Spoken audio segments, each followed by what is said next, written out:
Baik teman-teman, selamat datang kembali. Pada kesempatan kali ini saya akan membahas rekomendasi saham atau analisa saham untuk besok tanggal 20 Juli 2022. Jadi seperti biasanya saya akan bahas totalnya ada 16 saham. Ini bagian kedua ya. Bagian pertama saya sudah bahas, linknya ada di video deskripsi di bawah ini. Jadi saya mulai langsung dengan yang pertama adalah untuk BP ya. Jadi BP sudah saya bahas juga sebelumnya, uptrendnya sejauh ini masih cukup bagus ya. Intinya di sini kalau yang misalnya mau buy, sudah saya garis-gariskan di sini ya, area buy on weakness-nya di area 106, 118 dan 130 ya di sini ya. Artinya kalau dia koreksi turun di bawahnya, kalau dia berhasil rebound atau mantul, kadang-kadang walaupun nggak kena 118 ya, tapi dia kalau berhasil tembus lagi ke atas ya kita kalau mau buy silakan. Buy-nya bertahap aja. Ini sudah saya gambarkan MA20-nya dia cenderung melandai, tapi trennya itu sebenarnya uptrendnya masih cukup bagus ya. Ini resistennya sekitar area 150 sampai 153 ini masih cukup kuat ya. Tapi kita jangan terlalu kaku. Dalam arti kalau sebelumnya di sini dia gagal, kali ini kalau dia berhasil tembus ke atas ya kita boleh buy up atau average up, atau kalau yang mau buy high sell higher silakan ya. Buy-nya bertahap aja. Target price berikutnya masih memungkinkan ke 180 ya untuk BP ya. Selama dia bertahan di atas 106 ya. Sebenarnya untuk BP ini masih ada peluang untuk breakout ke atas 150 ya.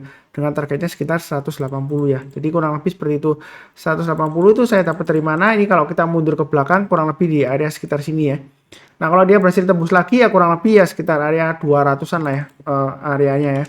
Target berikutnya. Jadi setiap kelipatan 20 aja sampai berikutnya kurang lebih di sini sekitar 250 ya. Puncaknya kurang lebih di sini ya. Satu ini kurang lebih ya sama ya. Ini juga sama ya. Jadi untuk BP ini sebenarnya masih cukup bagus peluangnya kenaikannya ya. Jadi belinya bertahap aja, jangan terlalu takut ya, tapi jangan terlalu agresif sebanyak-banyaknya ya. Santai aja ya. Kalau dia breakout ya kita boleh tambah lagi atau average up. Kurang lebih seperti itu.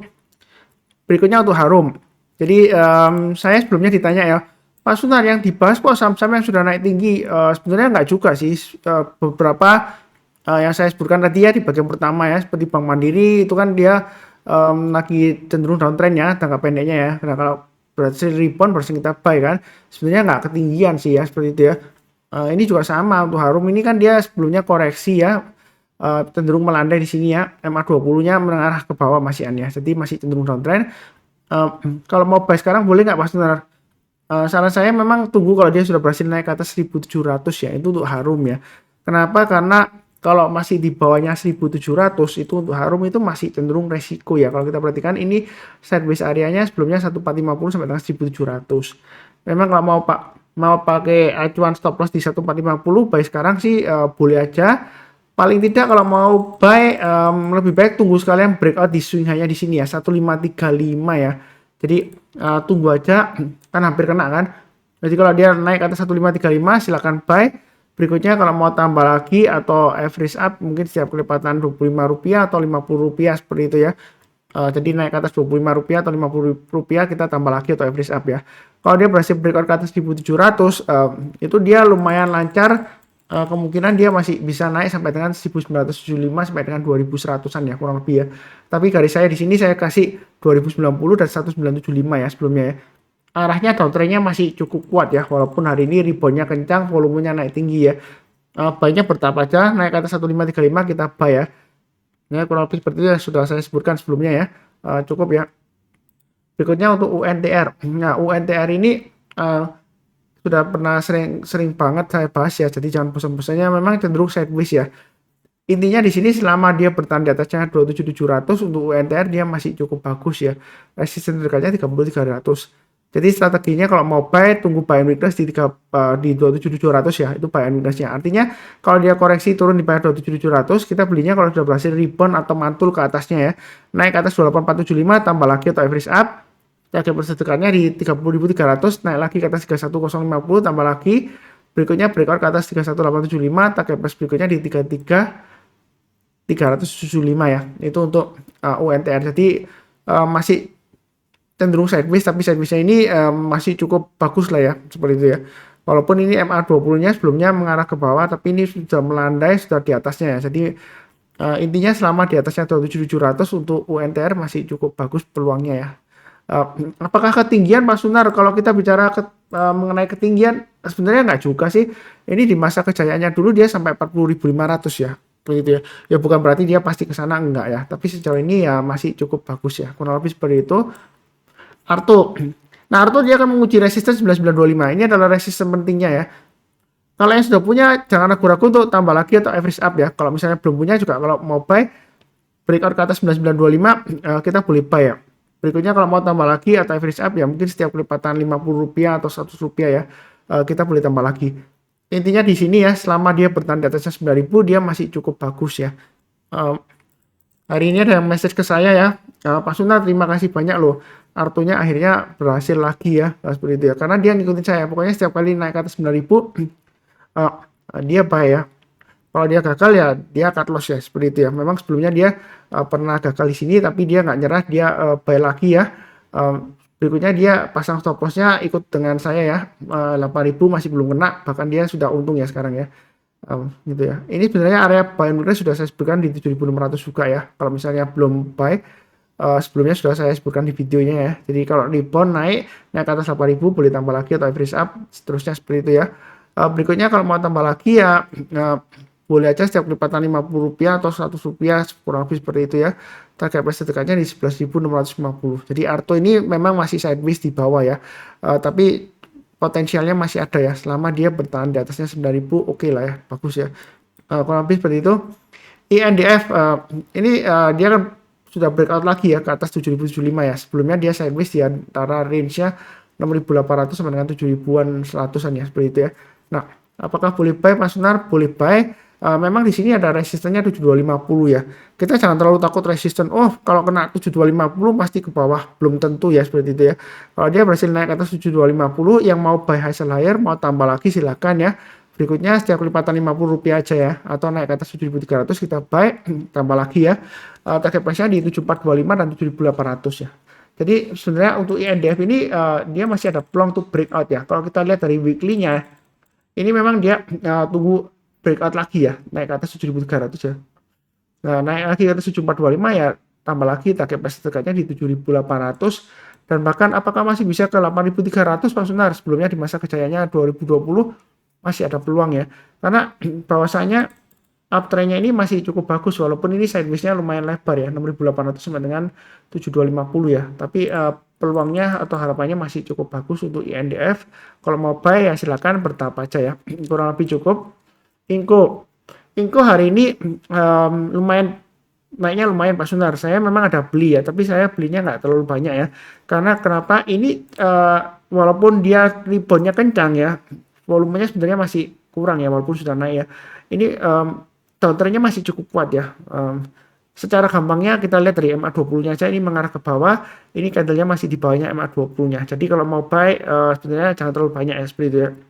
Nah, sebelumnya ada tanya saya ke sini, oh Pak Sunar sering sebut kalau mau buy jangan terlalu banyak. Itu berapa persen gitu ya?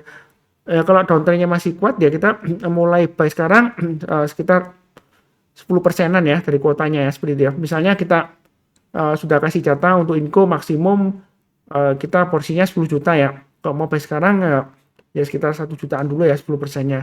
Ini kalau dia naik lagi ke atas 5175 atau 5325 ke atas kita boleh tambah lagi atau average up ya. Strateginya seperti itu. Kenapa nggak langsung buy semua sekarang? Karena kecenderungan trennya masih cenderung downtrend ya. Kalau kita perhatikan di weekly-nya memang ini sudah hijau ya, sudah potensial untuk rebound tapi belum benar-benar aman. Saran saya sih kalau mau tambah lagi atau masih takut-takut ragu-ragu ya tunggu sekalian naik ke atas 5325 aja ya. Itu high-nya dari minggu lalu ya. Ternyata kan minggu lalu gagal bertahan di atas 5325 ya.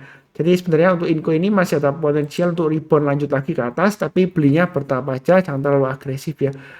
Kurang lebih cukup untuk Inco. Berikutnya untuk saham, bentar ya saya lihatkan.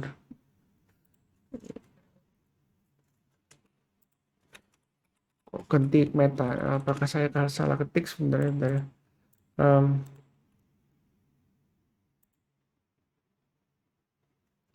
Oh ya ini salah ya. Pegas ya. Jadi Pegas ini area prioritas untuk Pegas ya setelah saya sebutkan di sini 1545 ya. Ini masih kesempatan untuk buy ya. Kok nggak naik-naik Mas Sunar? Nanti takutnya turun ya. Memang ini secara tren jangka pendeknya walaupun ini sideways ya di sini ya selama 2 mingguan ya kurang lebih ya. Tapi ini arahnya MA20-nya masih mengarah ke bawah ya. Dan harganya masih di banyak MA20. Jadi kita buy-nya sih jangan terlalu banyak atau agresif ya seperti itu ya. Tapi kalau kita mau nyicil istilahnya ya, boleh ya. Naik ke atas 1600 kita boleh tambah lagi atau average up, naik ke atas 1600 tambah lagi ya. Ya strateginya seperti ini. Tapi mungkin ada yang komplain, Pak Sunar, saya naik ke atas 1600 saya buy, ternyata turun lagi Pak Sunar. Oh berarti salah dong analisanya. Oh ya enggak juga ya seperti itu ya. Karena terus terang aja kita nggak bisa mengatur harga saham di pasar saham ya. Kenapa saya pakai acuan 1600 saya sudah sebutkan juga ya. Di sini saya ambil kurang lebih dari sekitar area ini ya. Low-nya yang di sini dan ini kurang lebih area swing high-nya ya. Ya kurang lebih seperti itu ya. Jadi kalau dia naik lagi ke atas 1600 kita jangan terlalu kaku, oh pasti turun lagi, seperti ini aja turun lagi, ini turun lagi ya, dia gagal kan, nah, seperti itu ya, ya belum pasti ya seperti itu ya, jadi banyak bertahap aja, kalau naik kita tambah lagi atau average up, pasang trailing stopnya atau stop lossnya, kurang lebih cukup untuk Pegas. Berikutnya untuk Antam, nah Inco rebound, Antam rebound, apakah komoditasnya mulai naik, nikel, saya terus terang aja belum cek harga komoditasnya, karena prinsip saya fokusnya ke pergerakan harga sahamnya. Untuk Antam pendapat saya masih tetap sama, selama dia berada di bawahnya 2000 atau garis saya 2020 itu untuk Antam masih resiko. Kenapa ini saya tebalkan sebelumnya ya, ini sudah bahas di sini ya. Kita tunggu aja kalau dia naik ke atas 2020 persen kita buy ya. Ini sama, sebelumnya sudah saya sarankan di sini ya 2020 ya. Jadi ikutin aja, jangan terlalu takut wah ketinggalan Pak Sunar. Enggak juga sih, ini kalau dia naik ke atas 2020 kita masih ada kesempatan nambah bertahap ya, ini naiknya lumayan kencang ya seperti itu ya. Apakah efek dari tuntutan yang dia gagal, ada tuntutan kasus hukum kan untuk Antam kan dia harus bayar berapa triliun kalau salah ya. Kalau saya sih fokusnya tetap ke pergerakan harga sahamnya. Jadi kalau mau buy sekarang masih resiko ya. Buy-nya paling cepat banget tunggu aja naik ke atas 1900 ya. Atau kalau misalnya tangannya gatel mau buy sekarang ya tunggulah ya, minimal lah paling cepat banget 1720 ke atas kita barusan buy ya. Karena ini masih cenderung tuh trendnya kuat ya, MA20-nya masih mengarah ke bawah dan candle-nya belum sama sekali testing area ini ya, MA20-nya ya, malah dia turun ke bawah ya. Jadi itu saran saya jangan terlalu agresif ya. Kurang lebih sih seperti itu ya. Mudah-mudahan dia berhasil breakout lagi 1-2 minggu ke depan. Itu untuk Antam ya. Kurang lebih cukup ya. Ini totalnya sudah banyak banget ya, 16 saham. Seperti biasanya yang barusan kenal channel Saham Profit, jangan lupa subscribe, like, nyalakan lonceng notifikasinya ya.